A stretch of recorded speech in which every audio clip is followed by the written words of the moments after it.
तो आदाब, नमस्कार, गुड इवनिंग, सत श्रीकाल। एक बार फिर आप तमाम लोगों का स्वागत है क्राइम तक की कहानी के इस एपिसोड में। उम्मीद है पूरी फैमिली अच्छी होगी, अपना और अपनों का ख्याल रख रही होगी। कल मैंने आपको बताया था कि कैसे एक बाइक के रजिस्ट्रेशन नंबर से शरीफुल या शहजादा, जो बांग्लादेशी सिटीजन है, जिसने सैफ अली खान के घर में चोरी की कोशिश की, सैफ पर हमला किया, जिसकी वजह से सैफ अस्पताल में सर्जरी करानी पड़ी, प्लास्टिक सर्जरी करानी पड़ी।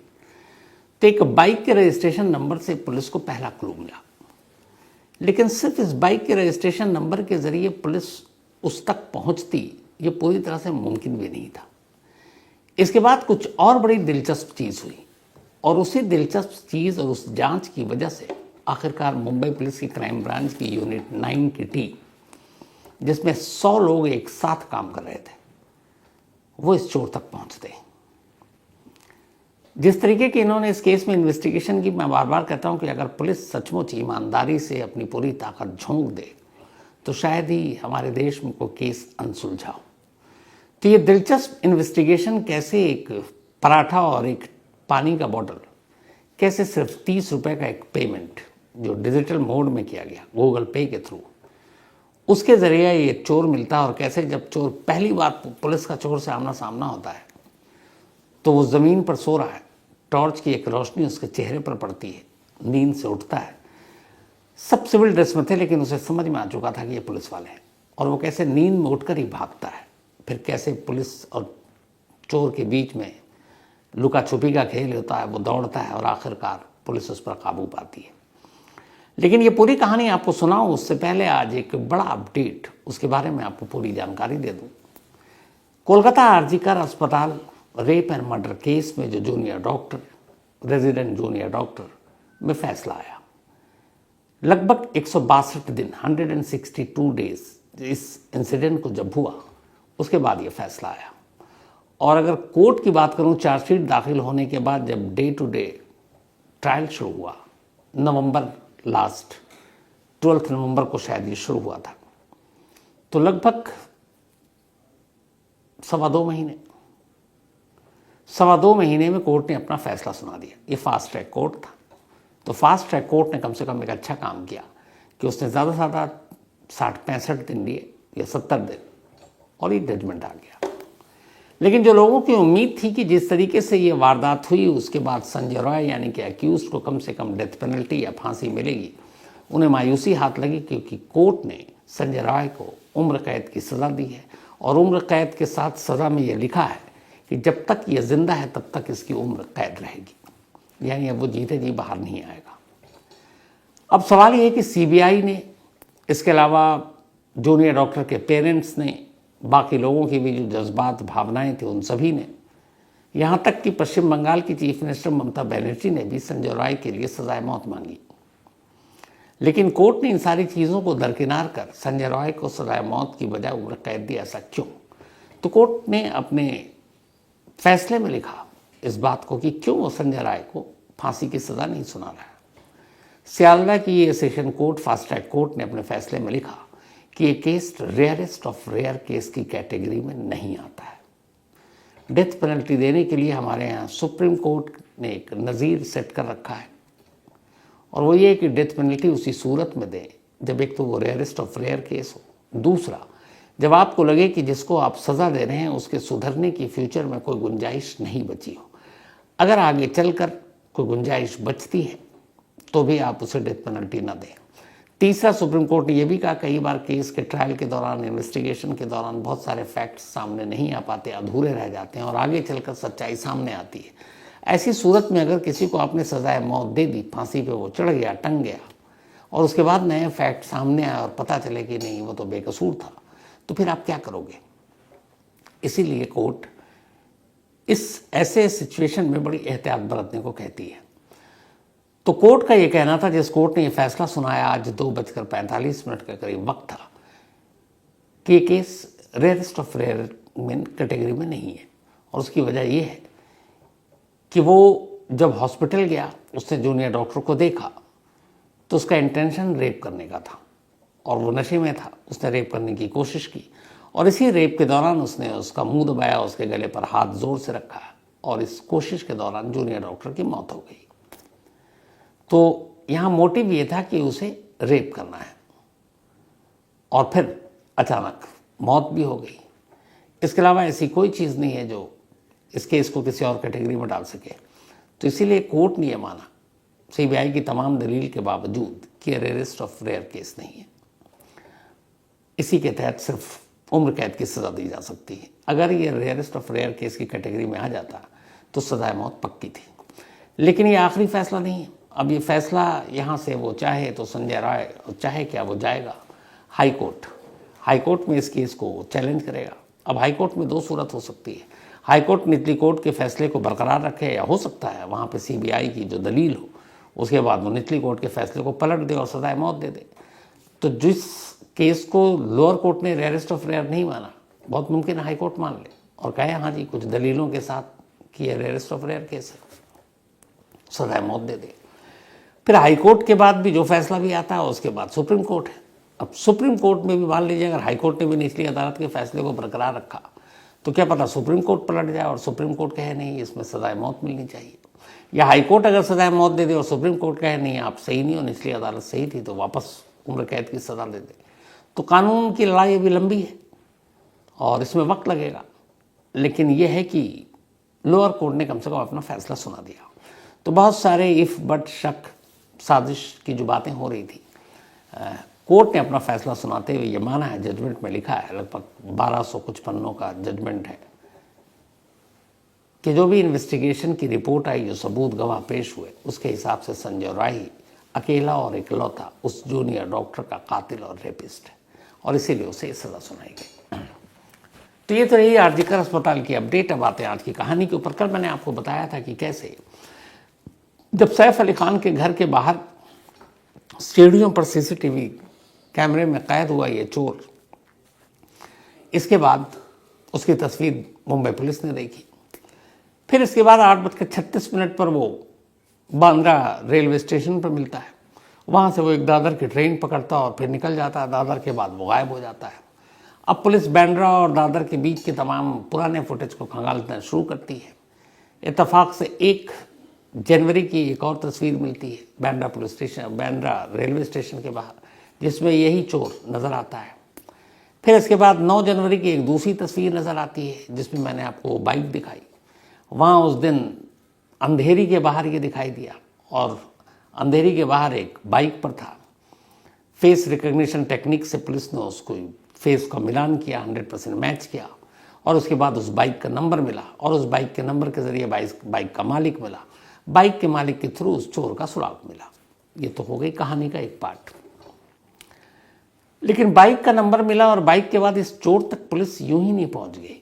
इसके बाद भी कुछ और चीज़ें हो गई बड़ी दिलचस्प। उसमें हुआ यह कि अब पुलिस की कई टीमें लगी हुई थी। मैंने आपको बताया 35 टीम्स लगी थी इस केस पर। मामला हाई प्रोफाइल था और तब तक ये भी नहीं था कि ये काम चोरी है या इसके पीछे कुछ साजिश है, कुछ और है, बांग्लादेशी है, कौन है, बहुत सारी बातें हो रही थी। तो पुलिस की टीम लगी हुई थी। इत्तेफाक से हर जगह आजकल सीसीटीवी कैमरा सबसे कारगर हथियार है। तो अब सीसीटीवी के जरिए उस शख्स को ढूंढने की कोशिश की जा रही थी। चूंकि वो बांद्रा से दादर के लिए ट्रेन पकड़ा था 16 जनवरी, जिस दिन ये इंसिडेंट हुआ 8:36 पर, और करीब 9 सवा 9 के आसपास दादर के बाहर निकल गया।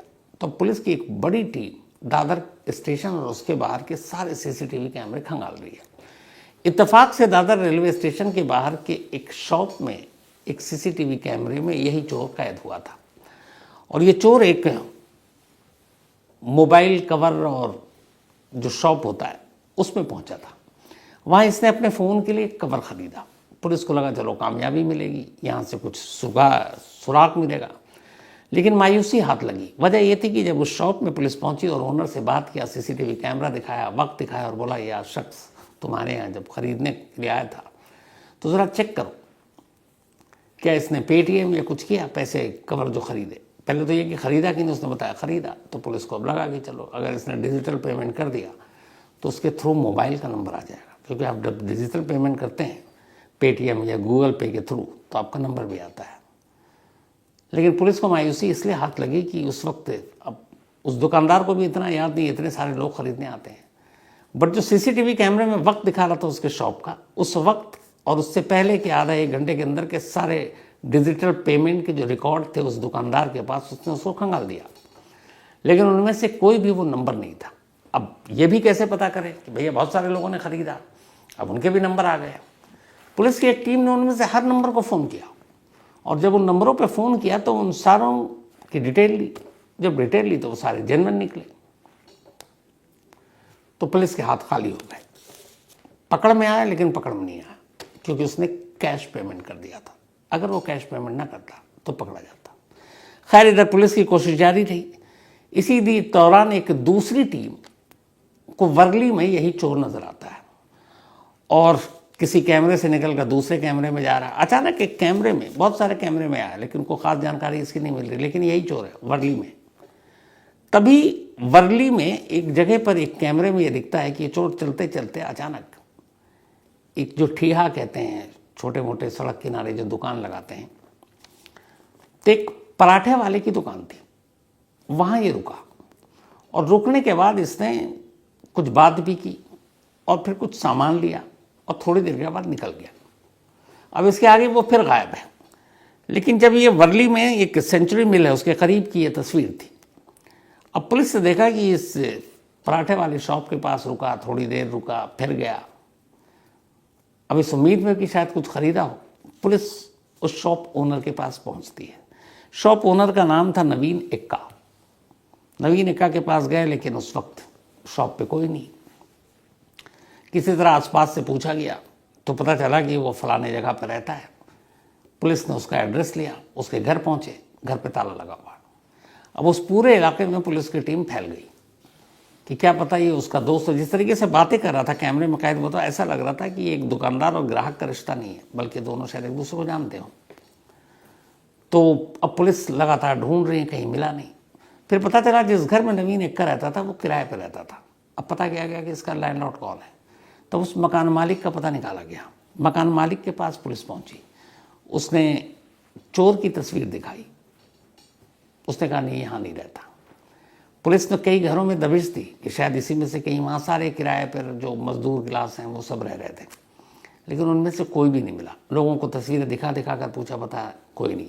नवीन एक्का को सबने पहचान लिया कि हाँ वो यहाँ रहता है, लेकिन उस चोर को किसी ने नहीं पहचाना। अब पुलिस के लिए बड़ी मुश्किल काम की, क्या करे। तो खैर पुलिस तफ्तीशी कर रही थी और नवीन एक्का किसी काम से गया था, भागा नहीं था। तो इसी तलाश के दौरान अचानक नवीन एक्का पुलिस के सामने आ जाता है। पुलिस से मुलाकात होती है। पुलिस नवीन एक्का से पूछती है, भाई ये तुम्हारा शॉप, ये सीसीटीवी कैमरा, ये उसकी तस्वीर, ये टाइमिंग, ये तारीख, और इस वक्त तुम्हारे शॉप पर वो आया और उसने कुछ किया, कुछ लिया, तुमसे बात भी कर रहा है। नवीन एक्का याद करता फिर बताता, हाँ साहब ये आया था। तो फिर वही है कि आया था तो उसने कुछ लिया, तो क्या उसने कहा हाँ शायद उसने पानी का एक बोतल और पराठा लिया था एक। तो पुलिस को लगा कि इस बार भी शायद कैश पेमेंट किया होगा। तो उसने कहा अच्छा कितने पैसे थे। उसने बताया करीब 10 रुपये और 20 रुपये, 30 रुपये के आसपास।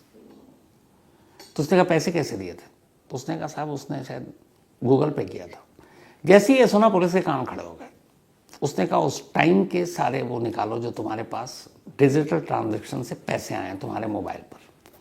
उसने निकालना शुरू किया। जो सीसीटीवी में घड़ी में टाइम दिख रहा था और जो वो पेमेंट कर रहा था वो बिल्कुल उसी वक्त के मैच के हिसाब से एक्का ने अपने मोबाइल में उस दिन के रिकॉर्ड दिखाया कि कितने सेल और कौन कौन किसके वक्त कितने पैसे दे गया था। इत्तेफाक से ठीक सीसीटीवी कैमरे के साथ एक पेमेंट की टाइमिंग मैच कर जाती है। अब पुलिस उस पेमेंट को देखती है और उस पेमेंट से एक मोबाइल नंबर पुलिस के हाथ लगता है, और ये नंबर किसी और का नहीं, उसी बांग्लादेशी चोर का था। अब नंबर तो हाथ लगा, लेकिन पुलिस को लगा कि अगर कॉल करेंगे तो हो सकता है वो अलर्ट हो जाए और भाग जाए, क्योंकि अननोन नंबर देख के उसे डाउट हो सकता है, वैसे भी वो छुप रहा है। पुलिस ने तय किया कॉल नहीं करेंगे। उसका लोकेशन को लगाया कि इसका लोकेशन चेक किया जाए। जब लोकेशन चेक किया गया तो निकला ठाणे का। ठाणे एरिया में जैसे ही लोकेशन दिखा, मुंबई पुलिस की एक टीम ठाणे पुलिस को इन्फॉर्म करती है, वहाँ पहुँचती है और वो लोकेशन ढूंढते ढूंढते आखिरकार हीरा नंदानी जो एक है वहाँ तक पहुँचती है। इत्तेफाक से तब तक लोकेशन ऑन है, मोबाइल भी ऑन है, लेकिन जैसे ही ये वहाँ पहुँचती है, ये बात है सैटरडे शाम और रात के दरमियान की। अचानक लोकेशन बंद हो जाता है क्योंकि मोबाइल स्विच ऑफ। अब मोबाइल बंद, पुलिस पहुंची, अब अंधेरे में यहाँ से कहाँ भटके, आगे का कोई रास्ता नहीं है क्योंकि अब तक लोकेशन ऑन था, मोबाइल ऑन था तो दिख रहा था। लेकिन अब ये हो गया कि कहीं आसपास हो सकता है। अब इस दौरान पुलिस ने अंधेरे में तीर चलाना शुरू किया। आसपास की जितनी भी बस्तियां थी जहां इस तरह के लेबर क्लास लोग रहते हैं, सादी वर्दियों में पुलिस की करीब 100 टीमें फैल गई। मुंबई और ठाणे की मिलाकर, ठाणे पुलिस भी उनकी मदद कर रहे हैं, जुरिसडिक्शन अलग था। अब लग गए लेकिन कहीं से कोई सुराग नहीं मिल रहा है। रात के करीब 10 बज गए, पूरी शाम से रात हो गई। ढूंढते ढूंढते करीब 20 टीमें अलग अलग बिखरी हुई थी और ढूंढ रही थी, कहीं नहीं मिल रहा था। तभी अचानक पता चला कि यहाँ पे एक लेबर कैंप है और इस लेबर कैंप में बहुत सारे जो एजेंसियों में लेबर क्लास लोग काम करते हैं, रजिस्टर्ड हैं, वो आके रहते हैं। 10 बज चुका था, जितने भी आसपास में ठिकाने थे वो कहीं मिला नहीं। पुलिस की एक टीम ने हर ठिकाने की तलाश के साथ साथ अब उस लेबर कैंप में जाने का फैसला किया। अब पुलिस की एक टीम लेबर कैंप पहुंची, पूरी तलाशी ली, बाहर निकल गई। कोई संदिग्ध नहीं मिला, कोई सस्पेक्ट नहीं मिला। पुलिस को लगा हाथ खाली, शायद वो अलर्ट पे आ गया और वो भाग गया। इधर उधर फिर ढूंढा। फिर थोड़ी देर बाद पुलिस ने कहा कि एक बार और लेबर कैंप का चक्कर मारते हैं। पुलिस दोबारा उस लेबर कैंप में जाती है। कुछ लोग बैठे हुए हैं, कुछ बातें कर रहे हैं। पुलिस अब अंदर गई। कुछ लोग सोने की तैयारी कर रहे हैं, कुछ सो रहे हैं। एक एक जो बंदा सो रहा है उसके चेहरे पर पुलिस टॉर्च से रोशनी मार रही है, देखते जा रही है। कदम बढ़ रहे हैं, सोए हुए लोगों को देखा जा रहा है, जो जागे बैठे हैं उनको तो वैसे ही पुलिस ने पूछताछ कर ली। अचानक फर्श पर एक शख्स सोता हुआ और पुलिस को नजर आया। पुलिस ने उसके चेहरे पर टॉर्च की लाइट मारी। जैसे ही लाइट मारी, वो शख्स नींद में था, उठा, देखा एक साथ कई लोग खड़े हैं। उसने कुछ नहीं बोला, पुलिस वाले ने भी तब तक कुछ नहीं बोला। बिजली की फुर्ती से वो उठा और दरवाजे की तरफ भागा। पुलिस वालों को भी मौका नहीं मिला कि उसे पकड़ सके। लेकिन जिस तेजी से चेहरे पर लाइट पड़ते वो उठ के भागा, पुलिस वालों को लग गया ये वही है जो 3 दिन से परेशान किया हुआ है। अब पुलिस की एक टीम दौड़ती है, शोर मचाती है, वो भाग रहा है, पीछे पीछे पुलिस। थोड़ी देर के बाद अब वो चुंगल में। पुलिस उसे पकड़ती है, इसके बाद उससे नाम पूछती है। वही शहजाद, शरीफुल, या निक नेम उसने यहाँ आकर बदला था कहीं, विजय दास। और इस तरीके से जब उसको पकड़ा जाता है तो पकड़ने के बाद पुलिस जो पहला सवाल पूछती है वो यही कि तू ही है ना। शॉर्ट में हो रही है और ये जो टीम के लोग हैं उसकी तरफ से बता रहा हूँ, और उसकी घबराहट बता देती है कि वो कौन है। फिर तो जब गाड़ी में बिठाकर उसे लाया जाता है, बैंड्रा तक का सफ़र अच्छा खासा था। रास्ते में वो सारी कहानी उगल चुका था, जुर्म कबूल कर चुका था, अनजाने में सैफ अली खान के घर में घुस गया था। उसे पता ही नहीं था कि ये किसी स्टार का घर है। सिर्फ उसे पैसे चाहिए थे और पैसे की कमी इतनी थी कि वो बांग्लादेश भागना चाहता था, पैसे ही नहीं मिले। और इसीलिए वो लेबर कैंप में बैठकर पुलिस को सिर्फ गुमराह और इंतज़ार करवाने के लिए छुपा हुआ था। तो कैसे गूगल पे और उससे पहले बाइक के ज़रिए पुलिस सिरा पकड़कर उस तक पहुंची। मैंने कहा ना कि अगर हर केस में इसी तरीके से इन्वेस्टिगेशन हो और किया जा सकता है, लेकिन इसमें कई टीमों का काम है। जैसे एक वापस इसी क्राइम जो ब्रांच यूनिट 9 है मुंबई की, इसमें सीनियर इंस्पेक्टर एक दया नायक, आप सभी जानते होंगे। मैं दया नायक का नाम अक्सर कई बार इसलिए लेता हूँ कि जितने भी मैंने सीनियर पुलिस अफसरों से बात की, जितने मेरे रिश्ते हैं क्राइम रिपोर्टिंग होने की वजह से, उनमें कॉमन बात है जो मुझे वो सुनने को मिलता है, चाहे वो रिटायर्ड हो गए हों या अभी करंटली वर्किंग है, कि जिस पुलिस अफसर का नेटवर्क सॉलिड होता है ना, वो पुलिस अफसर बहुत सक्सेसफुल होता है। हालांकि बहुत सारे कंट्रोवर्सी भी रहे दया नायक के साथ, लेकिन आज भी मानने वाले मानते हैं कि मुंबई में चुनिंदा ऐसे पुलिस अफसर हैं जिनका पूरे मुंबई में जो नेटवर्क है वो कमाल का है, और उनमें से एक दया नायक। आज प्रॉब्लम ये हो गई है पुलिस में कि पहले जैसे ज़माने के जो नेटवर्क होते थे ना, मुखबिरों की फ़ौज, उनको पालना, उनका ख्याल रखना, उनसे ख़बरें निकालना, कई फिल्मों में आपने देखा होगा, ये हकीकत है। तो ये टू वे होता है। एक पुलिस अफसर, एक अच्छा अगर इन्वेस्टिगेटर है, वो उनका ख्याल रखता है, उसे पता है। मुझे पता है ऐसे कई पुलिस अफसर हैं जो अपने मुखबिरों की, जैसे उसके घर में शादी है, उसकी बहन की शादी है, पूरा खर्चा उठा लेते हैं। कोई फेस्टिवल हो, होली हो, दशहरा हो, ईद हो, बकरीद हो, पैसे देते हैं, गिफ्ट देते हैं।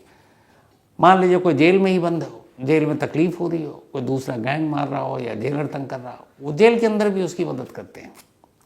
बदले में क्या मिलता उन्हें? बदले में ऐसे ही केसेस में वो मदद मिलती है जो केस को यूँ सुलझा जाती है। तो ये थी आज की कहानी। अब आपसे मुलाकात होगी कल रात 9 बजे किसी नई कहानी के साथ। तब तक अपना और अपनों का ख्याल रखिएगा। Thank you very much.